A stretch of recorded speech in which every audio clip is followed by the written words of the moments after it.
Hello everyone and welcome to this video in which I would like to talk about overwhelm. My name is Agakura. I am a highly sensitive person, and as a life coach and NLP practitioner, I work with highly sensitive people. Now, I don't know about you, but for me, overwhelm always used to be this huge mountain that would greet me every morning and that would actually want me to not even get up. This is how huge it felt, and not knowing where it actually really came from. But then I started noticing that even though overwhelm may feel or look like a mountain, it's actually made up of different elements that I have either consciously invited into my life or that had somehow sneaked in and found their way into my life. And I'm just going to name some and ask you to answer these questions for yourself.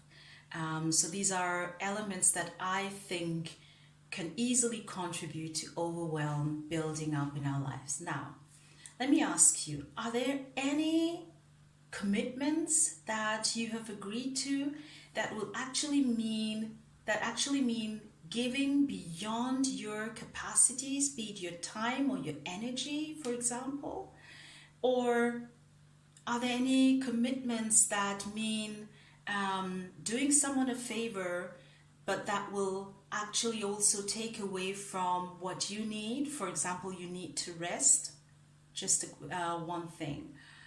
Are there any activities in which you regularly engage that bring you together with people that are actually not healthy for you? Because after these meetings, you usually feel drained of your energy, you feel like you're low, you maybe even feel sad or angry, but it's something regular, so people you regularly meet, but that trigger this feeling in you. Or are there any activities that you've agreed to that actually are not congruent and in alignment with who you are and with your values and principles?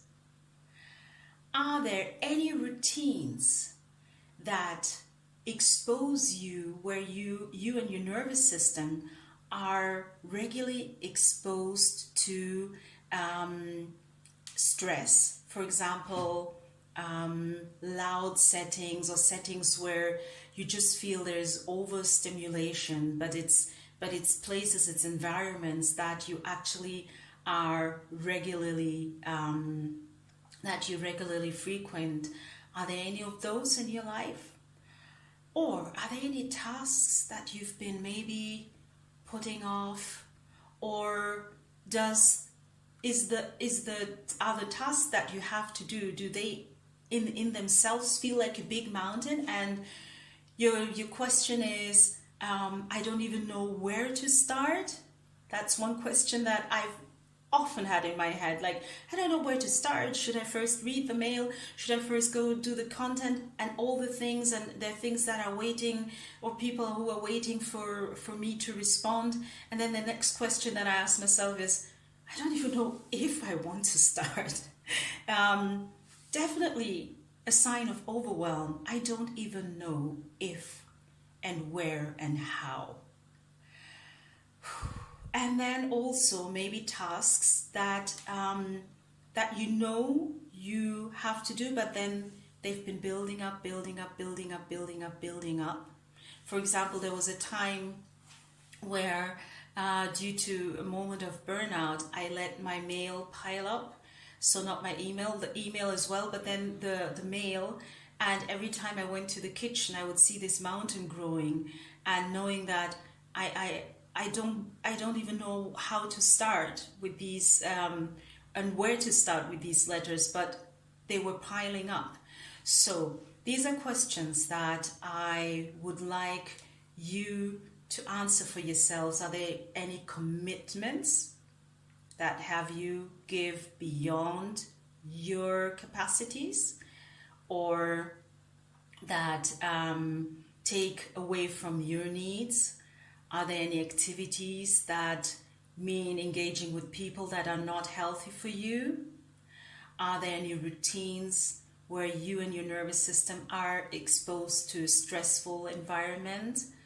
And are there any tasks that are building up or that make you feel like I don't even know how to start?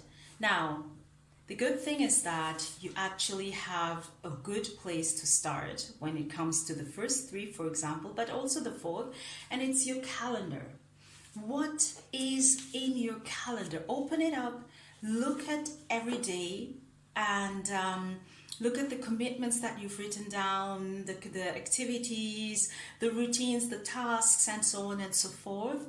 And then listen in to your body. So there's this video that I also recorded where I say that our body wants to be our guard, and I do believe that our body is our guard. So if we collaborate, so when you look at the different tasks, are there any, see how they make you feel? For example, with me, when I feel happy and excited about something, it's in the belly region, but when I feel overwhelmed, it's usually in the chest region, where I even have the feeling I have a hard time taking a deep breath just thinking about this. And so start with that, and then mark the ones that make you feel, that cause this feeling of overwhelm.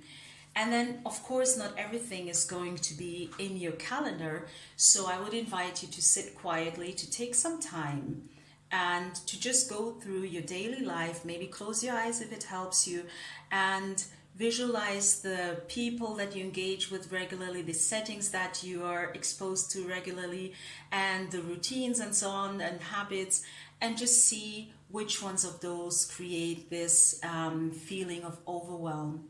And then look for solutions. If these people make you feel it that way, if every time you leave that meeting you feel drained, you feel sad, you feel angry, why assign time to it? I'm sure you could come up with 1,000 other things that you'd rather do.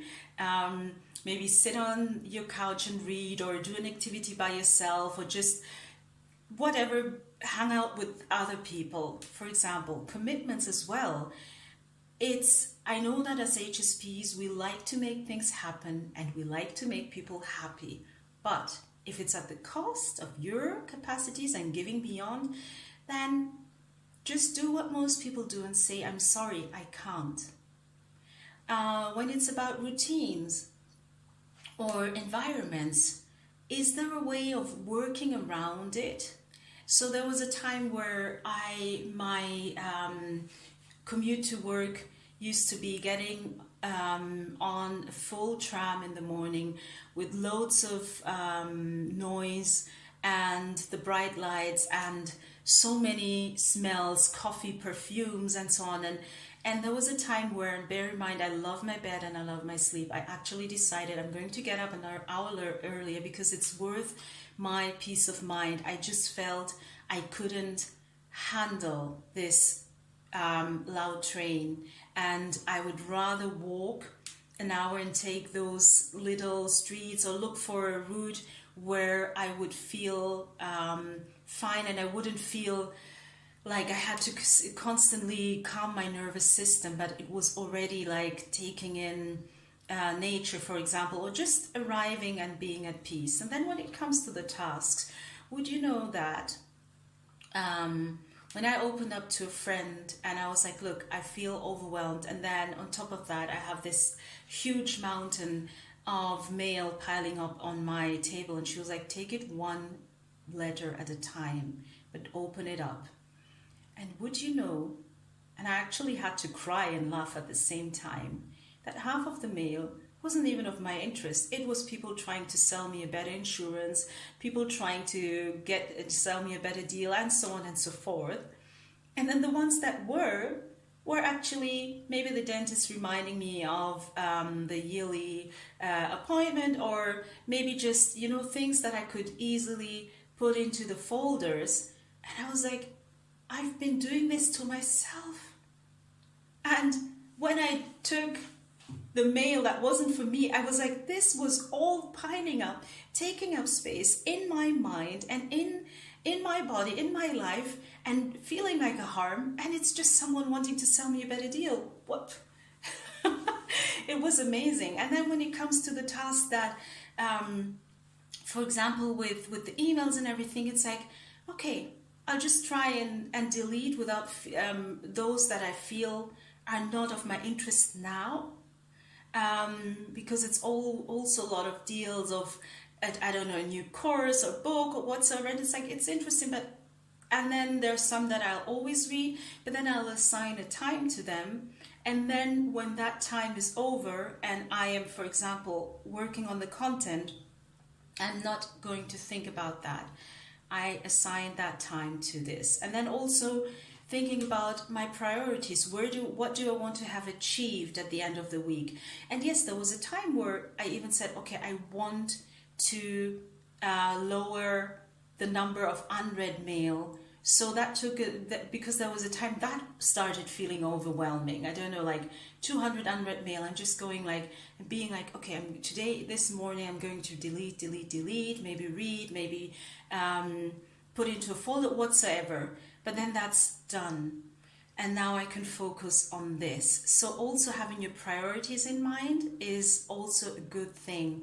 Because here's what, we're not supposed to live life in a state of overwhelm. This life is supposed to bring us joy. And even if there's a lot of work awaiting us, or hard work, it's supposed to be things that we can relate to, that have to do with who we are, with our values, with our principles, with our priorities, and with our vision. And it's not supposed to be like, one thought that I used to have was, I can't wait for this day to be over. And imagine this became like a mantra I would repeat every day, Monday to Friday. And then on Sunday evening, I would start thinking, oh, Monday's coming up. And then Monday, it would be, I just want this day to be over. This is not a state that we're supposed to be in.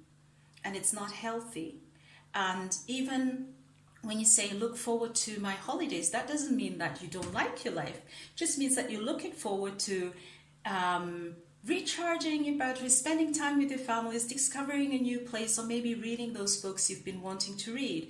But it's nothing, it doesn't have to be, I want to escape from my life. It's just like, I'm looking forward to this time out and to a change. And then I look forward to getting back to my life and to where I left it and to whatever I was doing. Thank you very much. I hope that you've enjoyed this video, that it's been helpful. A helpful tool to start tracking the elements of the mountain called overwhelm. And I hope to see you again in one of my next videos. Thank you.